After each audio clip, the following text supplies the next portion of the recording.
काफ़ी गौरव वाला युद्ध था। तो इसके बारे में जानना बहुत आवश्यक है, क्योंकि भारतीय सेना का जो अद्भुत शौर्य एवं साहस था उसके बारे में इस युद्ध में जानकारी मिलती है, आपको गर्व का अनुभव होगा। इसलिए मैं आपके 2 या 3 मिनट लूँगा, जल्दी जल्दी अपन इसके बारे में बात करते हैं। पहले हम बात करते हैं जो बांग्लादेश है ना, बांग्लादेश पहले पाकिस्तान का हिस्सा था, पहले पाकिस्तान ही आता था, क्योंकि इसको बोला जाता था पूर्वी पाकिस्तान, जैसा कि आप मैप पर देख सकते हैं, और यह था ईस्ट पाकिस्तान। जो दिक्कत शुरू हुई यहाँ पे ये होता था, जो ईस्ट पाकिस्तान आप इसको देख सकते हैं जैसा कि आप मैप पर है यहाँ पर, और यह है वेस्ट पाकिस्तान। तो वेस्ट पाकिस्तान के जो एडमिनिस्ट्रेटर थे, जो यहाँ पर बड़े नेता थे, वह ईस्ट पाकिस्तान के साथ बहुत भेदभाव करते थे, सौतेला सा व्यवहार करते थे। तो स्थिति यह हुई कि यहाँ के जो लोग थे उन्होंने एक ऑटोनॉमी की मांग की, और जिसके लिए एक पार्टी का गठन किया गया जिसका नाम है अवामी लीग, और इसके लीडर बनाए गए वर्तमान में जो बांग्लादेश की जो पीएम है शेख हसीना, इनके जो पिताजी थे शेख मुजीबुर रहमान, वे इस पार्टी के लीडर थे। देखिए अब ये जो ईस्ट पाकिस्तान है इसमें पार्टी बनी, और उसके बाद चुनाव हुए, चुनावों में शेख मुजीबुर रहमान को जीत हासिल हुई। लेकिन ये जीत हासिल होने के बाद जो ईस्ट पाकिस्तान जो आपको दिख रहा है, और ईस्ट पाकिस्तान में उन्होंने जीत हासिल की, लेकिन जो वेस्ट पाकिस्तान में जो राष्ट्रपति के रूप में नियुक्त थे याया खान, उन्होंने उनको यह इनकी जीत बर्दाश्त नहीं हुई और उन्होंने इनको जेल में डाल दिया। इनके जेल में डालने के बाद जो अभी प्रेजेंट में बांग्लादेश है, या हम इसको ईस्ट पाकिस्तान बोल सकते हैं, यहाँ के लोगों ने विरोध शुरू किया, और जो आवामी लीग थी उसने अपने आप को स्वतंत्र देश घोषित कर दिया। अब इसके विरोध में वेस्ट पाकिस्तान वालों ने ऑपरेशन सर्च लाइट चलाया। ये इंपॉर्टेंट क्वेश्चन है, ऑपरेशन सर्च लाइट आता है तो उसको आप ध्यान रखिएगा।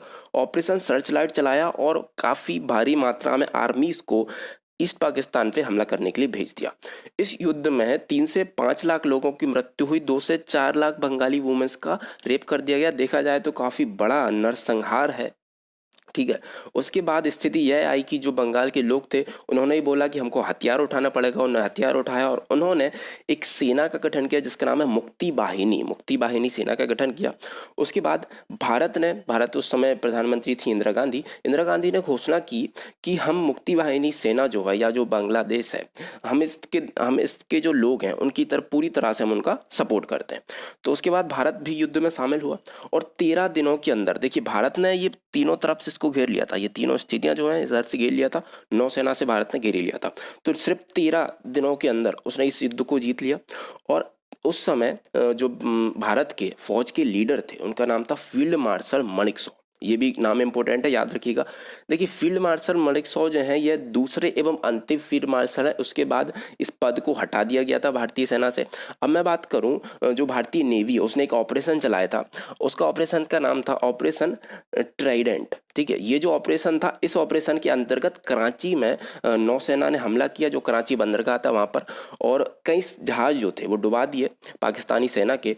तो ये जो ऑपरेशन चलाया गया था ये 4 दिसंबर को चलाया गया था। ये मैं इसलिए बता रहा हूँ क्योंकि 4 दिसंबर को मनाया जाता है नेवी डे, और उसका कारण यही है। देखिए अब इस युद्ध के बाद 1971 के युद्ध के बाद हुआ शिमला समझौता 2 जुलाई 1972 को। अब ये शिमला समझौता इंपॉर्टेंट इसलिए है क्योंकि इसमें जो पॉइंट्स हैं, देखिए हमारी जो सेना थी ना वो लाहौर तक पहुंच गई थी, लेकिन शिमला समझौते के अंतर्गत हमने पाकिस्तान की जो भूमि की जिसको हमने कब्जा कर लिया था उसको हमने छोड़ दिया था। इसके अलावा हमने 90,000, बहुत बड़ी संख्या है, 90,000 युद्ध बंदियों को वापस भेज दिया था। तो एक तरह से देखा जाए ये पाकिस्तान पे हमने काफ़ी बड़ा उपकार किया था। हम चाहते तो अभी तक लाहौर की ज़मीन हमारे अंडर में होती। देखिए ये काफ़ी गौरव करने वाली विषय थी, इसलिए मैंने थोड़ा आपको डिटेल में बताया है। क्वेश्चन भी इससे काफ़ी बनेंगे, ऐसा नहीं है, क्वेश्चन काफ़ी बनेंगे। जैसे कि शिमला समझौते के बारे में बन जाते हैं और इसकी डेट आ जाती है 2 जुलाई 1972 को हुआ था शिमला समझौता।